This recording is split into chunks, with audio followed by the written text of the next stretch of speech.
ಶೈಕ್ಷಣಿಕ ಹರಿಕಾರ ಡಾಕ್ಟರ್ ಶ್ರೀ ಶರಣಬಸಪ್ಪ ಅಪ್ಪಾಜಿ ಇನ್ನಿಲ್ಲ. ಶೈಕ್ಷಣಿಕ ಹರಿಕಾರ ಡಾಕ್ಟರ್ ಶ್ರೀ ಶರಣಬಸಪ್ಪ ಅಪ್ಪಾಜಿ ಇಹಲೋಕವನ್ನು ತ್ಯಜಿಸಿದ್ದಾರೆ. ಶರಣಬಸವೇಶ್ವರ ಸಂಸ್ಥಾನದ ಪೀಠಾಧಿಪತಿ ಈಗ ಲಿಂಗೈಕ್ಯರಾಗಿದ್ದಾರೆ. ಶೈಕ್ಷಣಿಕ ಕ್ಷೇತ್ರದ ಹರಿಕಾರ ಅಂತಾನೆ ಹೆಸರು ಪಡೆದಂತವರು, ಲಕ್ಷಾಂತರ ಗಟ್ಟಲೆ ವಿದ್ಯಾರ್ಥಿಗಳಿಗೆ ವಿದ್ಯಾದಾನವನ್ನು ಮಾಡಿದವರು. ಪೀಠಾಧಿಪತಿ ಲಿಂಗೈಕ್ಯರಾಗಿದ್ದಾರೆ. ಪರಮ ಪೂಜ್ಯ ಡಾಕ್ಟರ್ ಶ್ರೀ ಶರಣಬಸಪ್ಪ ಅಪ್ಪಾಜಿ 90 ವರ್ಷ ಆಗಿತ್ತು. ಈಗ ನಿಧನ ಹೊಂದಿರುವಂಥದ್ದು. ಲಕ್ಷಾಂತರ ಭಕ್ತರನ್ನ ಅಪ್ಪಾಜಿ ಅಗಲಿದ್ದಾರೆ. ಶರಣಬಸಪ್ಪ ಅಪ್ಪಾಜಿ ಇನ್ನಿಲ್ಲ ಅನ್ನುವಂಥದ್ದು ಈಗ ಬಹಳ ನೋವಿನ ಸಂಗತಿ.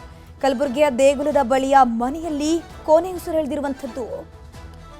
ನಾಳೆ ಶರಣ ಸಂಪ್ರದಾಯದಂತೆ ಅಂತ್ಯಕ್ರಿಯೆಗೆ ಸಕಲ ರೀತಿಯ ಸಿದ್ಧತೆಗಳನ್ನು ಮಾಡಿಕೊಳ್ಳಲಾಗಿದೆ. ಶೈಕ್ಷಣಿಕ ಇರಬಹುದು, ಸಾಮಾಜಿಕ ಸೇವೆಗಳ ಹರಿಕಾರ ಅಂತಾನೆ ಹೆಸರನ್ನ ಪಡೆದವರು. ಕಲ್ಯಾಣ ಕರ್ನಾಟಕದ 30,000 ಮಕ್ಕಳಿಗೆ ಶಿಕ್ಷಣ ದಾಸೋಹದ ವ್ಯವಸ್ಥೆಯನ್ನ ಮಾಡಿಕೊಟ್ಟವರು. 1935ರಲ್ಲಿ ಇವರ ಜನನ ಆಗುತ್ತೆ. 1983ರಲ್ಲಿ ಪೀಠಾಧಿಪತಿ ಆಗ್ತಾರೆ. 1993ರಲ್ಲಿ ಪೀಠಾಧಿಪತಿ ಆಗ್ತಾರೆ. 1994ರಲ್ಲಿ ಡಾಕ್ಟರ್ ದ್ರಾಕ್ಷಾಯಿಣಿಯ ಜೊತೆ 2ನೇ ಮದುವೆಯನ್ನ ಆಗ್ತಾರೆ. 2017ರಲ್ಲಿ 5 ವರ್ಷದ ಪುತ್ರನಿಗೆ ಪಟ್ಟಾಭಿಷೇಕವನ್ನ ಮಾಡಲಾಗುತ್ತೆ. 1988ರಲ್ಲಿ ರಾಜ್ಯೋತ್ಸವ ಪ್ರಶಸ್ತಿ, 1999ರಲ್ಲಿ ಇವರಿಗೆ ಡಾಕ್ಟರೇಟ್ ಪದವಿ ಸಿಗುತ್ತೆ. ಲಲಿತ ಅಕಾಡೆಮಿಯಿಂದ ಕಲಾ ಪೋಷಿತ್ ಪ್ರಶಸ್ತಿ ಸಿಗುತ್ತೆ. ಗಮನಿಸ್ತಾ ಇರಬಹುದು, 200 ವರ್ಷಗಳ ಹಿಂದೆ ಶರಣಬಸವೇಶ್ವರ ಸಂಸ್ಥಾನ ಸ್ಥಾಪನೆಯಾಗುತ್ತೆ. ಈ ಒಂದು ಸಂಸ್ಥಾನದ ಪೀಠಾಧಿಪತಿ ಆಗಿದ್ದಂತಹ ಡಾಕ್ಟರ್ ಶ್ರೀ ಶರಣಬಸಪ್ಪ ಅಪ್ಪಾಜಿ ನಿಧನ ಹೊಂದಿದ್ದಾರೆ. ಉತ್ಸವವನ್ನು ಮಾಡಿರುವಂಥದ್ದು, ಅನೇಕ ಸಾಧನೆಯನ್ನು ಇವತ್ತು ಪರಮಪೂಜ್ಯ ಅಪ್ಪಾಜಿಯವರ ಹಸ್ತದಿಂದ ಇವತ್ತು ಆಗಿರುವಂಥದ್ದು. ದೇಶದ ಪಾರ್ಲಿಮೆಂಟ್ನಲ್ಲಿ ಅಣ್ಣ ಬಸವಣ್ಣವರ ಮೂರ್ತಿಯನ್ನು ಪ್ರತಿಷ್ಠಾಪನೆಯನ್ನು ಮಾಡಿರುವಂಥದ್ದು ಅದು ಪರಮಪೂಜ್ಯ ಅಪ್ಪಾಜಿಯವರ ಅಮೃತ ಹಸ್ತದಿಂದ. ಈ ರೀತಿ ಬಹಳಷ್ಟು ಅನೇಕ ಕೊಡುಗೆಗಳನ್ನು ಈ ಭಾಗದಲ್ಲಿ ಇವತ್ತಿನ ದಿವಸ ನೀಡಿರುವಂಥದ್ದು. ನಮ್ಮೆಲ್ಲರ ಒಂದು ಆರಾಧ್ಯ ದೇವರು ಶರಣಬಸವೇಶ್ವರರು ಇವತ್ತೇನು ಶ್ರಾವಣ ತಿಂಗಳಲ್ಲಿ ಇವತ್ತು ಲಕ್ಷಾಂತರ ಭಕ್ತರು ಬಂದು ದರ್ಶನವನ್ನು, ಶರಣಬಸವೇಶ್ವರರ ದರ್ಶನವನ್ನು ಮತ್ತು ಪರಮಪೂಜ್ಯ ಅಪ್ಪಾಜಿಯವರ ದರ್ಶನವನ್ನು ಪಡೆಯುವಂಥದ್ದು ಇವತ್ತು ನಮಗೆ ದುಃಖದಿಂದ ಇವತ್ತು ಇಡೀ ನಮ್ಮ ನಾಡಿನ ಜನರಿಗೆ ಭಾಳಷ್ಟು ನೋವನ್ನು ಇವತ್ತಿನ ದಿವಸ ಆಗಿರುವಂಥದ್ದು. ಆ ಭಗವಂತ ಈ ದುಃಖವನ್ನು ಭರಿಸುವಂಥದ್ದು ಶಕ್ತಿ ಕೊಡಲಿ ಶರಣಬಸವೇಶ್ವರರು ಅಂತ ಹೇಳಿ, ಪರಮಪೂಜ್ಯ ಅಪ್ಪಾಜಿಯವರ ಆದರ್ಶ ವಿಚಾರ ದಾಸೋಹ ಪರಂಪರೆ ಇನ್ನೂ ಈ ಭಾಗದಲ್ಲಿ ಇನ್ನೂ ಹೆಚ್ಚಿನ ರೀತಿಯಿಂದ ಈಗಿರುವಂಥ ಪೀಠಾಧಿಪತಿಗಳಾದಂಥ ದೊಡ್ಡಪ್ಪ ಅಪ್ಪಾಜಿಯವರು ಅವರ ಒಂದು ನೇತೃತ್ವದಲ್ಲಿ ಇನ್ನೂ ಮುಂದುವರಿಲಿ ಅಂತಲೂ ಕೂಡ ಈ ಸಂದರ್ಭದಲ್ಲಿ ನಾನು ಮಾಡ್ತೇನೆ. ಮತ್ತು ಇಡೀ ಸಮಸ್ತ ಭಕ್ತ ಕುಲಕೋಟಿ ಇವತ್ತಿನ ದಿವಸ ನೋವಿನಿಂದ ಇವತ್ತು ನಾವೆಲ್ಲ ಬರುವ ಭಕ್ತಾದಿಗಳು ಅಂತಿಮ ದರ್ಶನ ಪಡಲಿಕ್ಕೆ ಎಲ್ಲ ರೀತಿಯ ಒಂದು ವ್ಯವಸ್ಥೆಯನ್ನು ಮಾಡ್ತಾ ಇದ್ದೀವಿ. ಮತ್ತು ಈಗಾಗಲೇ ಕುಟುಂಬದವ್ರ ಜೊತೆ ಮತ್ತು ಮಠದ ಎಲ್ಲ ಅಧಿಕಾರಿಗಳ ಜೊತೆ ನಾವು ಸಂಪರ್ಕದಲ್ಲಿದ್ದೀವಿ ಮತ್ತು ಎಲ್ಲ ರೀತಿಯ ಒಂದು ಸುಸಜ್ಜಿತವಾದ ವ್ಯವಸ್ಥೆಯನ್ನು ನಾವು ಕಲ್ಪಿಸಿಕೊಡಲಿಕ್ಕೆ ತಯಾರಿನ ಮಾಡ್ಕೊತಾ ಇದ್ದೀವಿ. ಭಕ್ತರು ಬರಲಿಕ್ಕೂ ಕೂಡ ವ್ಯವಸ್ಥೆಯನ್ನು ಮಾಡಿದ್ದೀವಿ. ಎಲ್ಲ ಭಕ್ತರು ಅಲ್ಲಿ ವಿನಂತಿ ಏನಂತಂದರೆ ಇಲ್ಲಿ ಬ್ಯಾರಿಕೇಡಿಂಗ್ ವ್ಯವಸ್ಥೆ ಇರುತ್ತೆ ಮತ್ತು ಪ್ರತ್ಯೇಕವಾಗಿ ಎಂಟ್ರಿ ಮತ್ತು ಎಕ್ಸಿಟ್ ಇರುತ್ತೆ. ಅದರ ಪ್ರಕಾರ ಅವರು ಸರದಿಯಲ್ಲಿ ಬಂದು ಅಂತಿಮ ಇದ್ರ ಬಗ್ಗೆ ಮಾಹಿತಿಯನ್ನು ಕೊಡ್ತಾ ಹೋಗ್ತಾರೆ ನಮ್ಮ ಪ್ರತಿನಿಧಿ ಅರುಣ್ ಕುಮಾರ್ ಕದಂ. ದೂರವಾಣಿ ಸಂಪರ್ಕದಲ್ಲಿ ಲೈವ್ನಲ್ಲಿ ಜಾಯ್ನ್ ಆಗಿದ್ದಾರೆ. ಎಸ್ ಅರುಣ್, ಸದ್ಯಕ್ಕೆ ಶೈಕ್ಷಣಿಕ ಹರಿಕಾರ ಡಾಕ್ಟರ್ ಶ್ರೀ ಶರಣಬಸಪ್ಪ ಅಪ್ಪಾಜಿ ಇನ್ನಿಲ್ಲ. ಹೇಗಾಯಿತು ಇವರ ನಿಧನ, ಎಷ್ಟೊತ್ತಿಗಾಯಿತು ಅಂತ? ಹೌದು, ಏನಂದರೆ ಕಲಬುರಗಿಯ ಆರಾಧ್ಯ ದೈವರಾದಂಥ ಶರಣಬಸವೇಶ್ವರ 7ನೇ ಪೀಠಾಧಿಪತಿ ಆದಂಥ ಡಾಕ್ಟರ್ ಶರಣಬಸಪ್ಪ ಅಪ್ಪ ಅವರು ಇಂದು ರಾತ್ರಿ 9 ಗಂಟೆ ಸುಮಾರಿಗೆ ಲಿಂಗೈಕ್ಯರಾಗಿರುವಂಥದ್ದು. ಅವರ ಕಳೆದ ಹಲವು ದಿನಗಳಿಂದ ವಯೋಸಹಜ ಕಾಯಿಲೆಯಿಂದ ಬಳಲ್ತಾ ಇದ್ದರು. ಹಾಗಾಗಿ ಅವರಿಗೆ ಕಳೆದ 15 ದಿನಗಳಿಂದ ಖಾಸಗಿ ಆಸ್ಪತ್ರೆಗೆ ದಾಖಲಿಸಿ ಚಿಕಿತ್ಸೆಯನ್ನು ಕೊಡಲಾಗುತ್ತಿತ್ತು.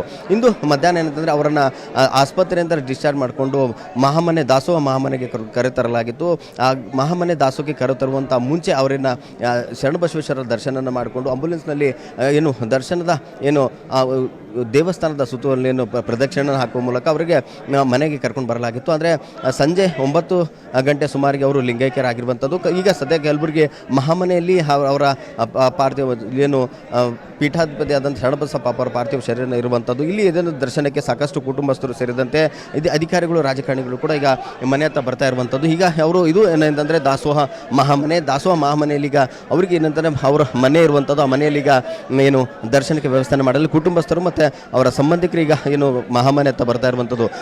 ಶರಣಬಸಪ್ಪ ಅಪ್ಪ ಅವರು ಕಳೆದ ಏನು ಒಂದು ಶತಮಾನದಿಂದಲೂ ಕೂಡ ಈ ಒಂದು ಭಾಗದಲ್ಲಿ ಆರಾಧ್ಯ ದೇವರಾಗಿದ್ದರು.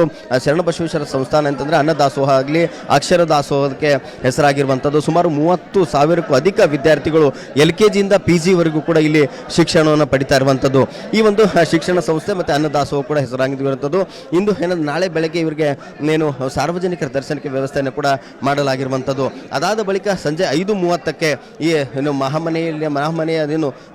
ಮಹಾಮನೆಯಿಂದ ಅವರಿಗೆ ಬೇರೆ ನಂತರ ದೇವಸ್ಥಾನದ ಆವರಣದಲ್ಲಿ ಅವರಿಗೆ ಏನು ಲಿಂಗೈಕ್ಯರಾದಂಥ ಶರಣಬಸವ ಅಪ್ಪ ಅವರ ಈಗ ಇದೇ ಆವರಣದಲ್ಲಿ ವ್ಯವಸ್ಥೆಯನ್ನು ಮಾಡಿರುವಂಥದ್ದು. ಹಾಗಾಗಿ ಏನಂತಂದರೆ ಈ ಒಂದು ದೇವಸ್ಥಾನಕ್ಕೆ ಈಗ ಸಾಕಷ್ಟು ರಾಜಕಾರಣಿಗಳು ಬರ್ತಿದ್ರೆ ಈ ಜಿಲ್ಲಾಧ್ಯಕ್ಷರ BJP ನಗರಾಧ್ಯಕ್ಷರ ಚಂದು ಪಾಟೀಲ್ ಅವರನ್ನು ಮಾತಾಡ್ತಾರೆ. ಸರ್, ಈಗ ಅಪ್ಪಾಜಿಯವರು ಲಿಂಗೈಕ್ಯ ಆಗಿರುವಂಥದ್ದು ಎಷ್ಟು ಗಂಟೆಗೆ? ಅದೇ ಈಗ ತಾನೇ ಕಲಬುರಗಿ ಜನ ಭಾಳ ದುಃಖನೇ ಆಗಿದ್ದಾರೆ. ಶರಣಬಸವೇಶ್ವರ ಸಂಸ್ಥಾನದ ಶ್ರೀ ಶರಣಬಸವೇಶ್ವರ ಅಪ್ಪಾಜಿಯವರು ಪೂಜೆಗೆ ಲಿಂಗೈಕ್ಯ ಆಗಿದ್ದಾರೆ. ಇವತ್ತು ಎಲ್ಲ ಅವರ ಮನೆಯವರು ಕಲಬುರಗಿ ಇವತ್ತು ಭಾಳ ನೋವನಾಗಿದ್ದಾರೆ. ಈಗ ತಾನೇ ಇನ್ನೂ ಏನು ಕ್ಲಿಯರ್ ಗೊತ್ತಾಗಿಲ್ಲ, ಬಟ್ ಆಲ್ರೆಡಿ ನಮ್ಗೆ ಈಗ ಮಾಹಿತಿ ಬಂದಿದೆ. ನಾಳೆಗೆ ಸಾಯಂಕಾಲ 5 ಗಂಟೆಗೆ ಮಾಡ್ತಾರಂತಂತೇಳಿ ವಿಶೇಷವಾಗಿ ಅಂತಿಮ ಸಂಸ್ಕಾರ 5 ಗಂಟೆಗೆ ಮಾಡ್ತಾರಂತ ಗೊತ್ತಾಗಿದೆ. ಈ ಮಾಜಿ ಶಾಸಕರ ದತ್ತಾತ್ರೇಯ ಪಾಟೀಲ್ ಅವರನ್ನು ಮಾತಾಡೋಣ. ಸರ್, ಈಗ ಈ ನಮ್ಮ ಕಲ್ಯಾಣ ಕರ್ನಾಟಕ ಭಾಗದಲ್ಲಿ ಆರಾಧ್ಯ ದೈವರಾದಂಥ ಶರಣಬಸವೇಶ್ವರಿಗೆ ಲಿಂಗೈಕ್ಯರಾಗಿರುವಂಥದ್ದು ಏನು ಹೇಳಿ? ಪರಮಪೂಜ್ಯ ಶರಣಬಸವೇಶ್ವರ ಸಂಸ್ಥಾನದ ಪೀಠಾಧಿಪತಿಗಳಾದಂಥ ಪರಮಪೂಜ್ಯ ಶರಣಬಸವಪ್ಪ ಅಪ್ಪಾಜಿಯವರು ಇವತ್ತು ನಮ್ಮ ಮಧ್ಯದಲ್ಲಿ ಇಲ್ಲ ಅಂತಂದರೆ ಇಡೀ ಭಕ್ತ ಕುಲಕೋಟಿಗೆ ಒಂದು ಭಾಳ ತುಂಬಲಾರ್ದಂಥ ಒಂದು ನಷ್ಟ ಆಗಿರುವಂಥದ್ದು. ಪರಮಪೂಜ್ಯ ಅಪ್ಪಾಜಿಯವರು ತಮ್ಮ ತ್ರಿಕಾಲ ಪೂಜೆಯಿಂದ ಶಿಕ್ಷಣ ದಾಸೋಹವನ್ನು ಮಾಡಿ ಅನ್ನದಾಸೋಹವನ್ನು ಮಾಡಿ ಈ ಭಾಗದಲ್ಲಿ ಲಕ್ಷಾಂತರ ಮಕ್ಕಳ ಬದುಕಿಗೆ ಬಾಳನ್ನು ಕೊಟ್ಟಿರುವಂಥದ್ದು. ಅಂಥ ಪರಮಪೂಜ್ಯರು ಇವತ್ತು ನಮ್ಮ ಮಧ್ಯದಲ್ಲಿ ಇಲ್ಲ ಅಂತಂದರೆ ನಮ್ಮ ಯಾರಿಗೂ ಕೂಡ ನಂಬಲಿಕ್ಕೆ ಆಗೋದಿಲ್ಲ. ಆ ರೀತಿಯಾದಂಥ ಒಂದು ದುಃಖದ ಛಾಯೆ ಇಡೀ ನಮ್ಮ ಕಲಬುರಗಿಯಲ್ಲಿ ಅಳವಡಿಸಿರುವಂಥದ್ದು. ಅಂಥ ಪೂಜ್ಯರ ಒಂದು ಕಳ್ಕೊಂಡಿರುವಂಥದ್ದು ಇದು ನಮ್ಮ ಒಂದು ದುರ್ದೈವ ಅಂತ ಹೇಳಿ ನಾವು ಈ ಸಂದರ್ಭದಲ್ಲಿ ಹೇಳಬೇಕಾಗುತ್ತೆ. ಸರ್, ಈಗ ಅಕ್ಷರದ ಜ್ಞಾನದಾಸೋಹ ಮತ್ತು ಅನ್ನದಾಸೋಹ ಅಂತ ಹೆಸರಾಗಿದ್ದರು ಶರಣಬಸವ ಲಿಂಗೈಕ್ಯರಾಗಿರುವಂಥದ್ದು ಏನು?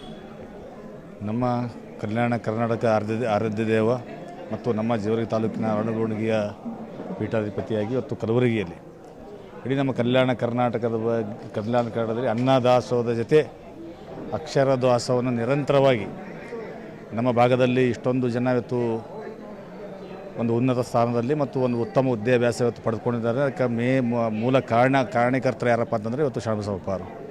ವಿಶೇಷವಾಗಿ ಇಡೀ ನಮ್ಮ ಕಲ್ಯಾಣ ಕರ್ನಾಟಕದಲ್ಲಿ ಇವತ್ತು ಶೈಕ್ಷಣಿಕ ಕ್ರಾಂತಿಯನ್ನು ಮಾಡೋದ್ರ ಮುಖಾಂತರ ಬಡ ವಿದ್ಯಾರ್ಥಿಗಳಿಗೆ, ರೈತರ ಮಕ್ಕಳಿಗೆ ಒಂದು ಒಳ್ಳೆಯ ವಿದ್ಯಾಭ್ಯಾಸವನ್ನು ಕೊಟ್ಟಂಥ ಅದು ಕೀರ್ತಿ ಯಾರಿಗೆ ಸಲ್ಲಬೇಕಂದ್ರೆ ಇವತ್ತು ಶರಣಬಸವಪ್ಪ ಸಲ್ಲಿಸ್ತಾರೆ. ಇದು ಏನಂತಂದರೆ ಶರಣಬಸಪ್ಪ ಅವರು ನಾಳೆ ಮಧ್ಯಾಹ್ನ ಏನಂತಂದರೆ ಸಾಯಂಕಾಲ ಇದಾಗುತ್ತೆ. ಸರಿಗೆ ಶರಣಬಸಪ್ಪ ಅವರು ನಿಧನ ಮಹಾದಾಸೋಹಿ ಶರಣಬಸಪ್ಪ ಅಪ್ಪವ್ರ ಈಗ ತಾನೇ ಲಿಂಗಾಯಕ ಆಗಿರೋ ಸುದ್ದಿ ಇಡೀ ನಮ್ಮ ಜಿಲ್ಲಾದ ಅಷ್ಟೇ ಅಲ್ಲ, ಇಡೀ ಕರ್ನಾಟಕದಲ್ಲಿ ಒಂದು ದುಃಖದ ಸಂಗತಿ.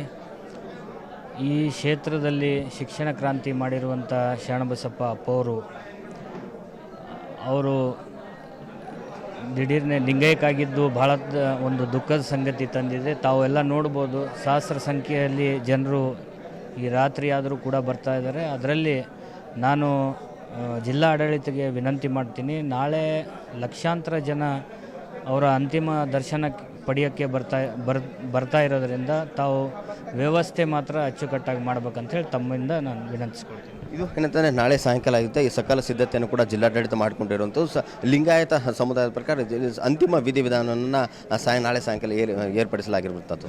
ಥ್ಯಾಂಕ್ ಯು ಅರುಣ್ ಕುಮಾರ್ ಕದಂ, ತಮ್ಮೆಲ್ಲ ಡೀಟೇಲ್ಸ್ಗಾಗಿ.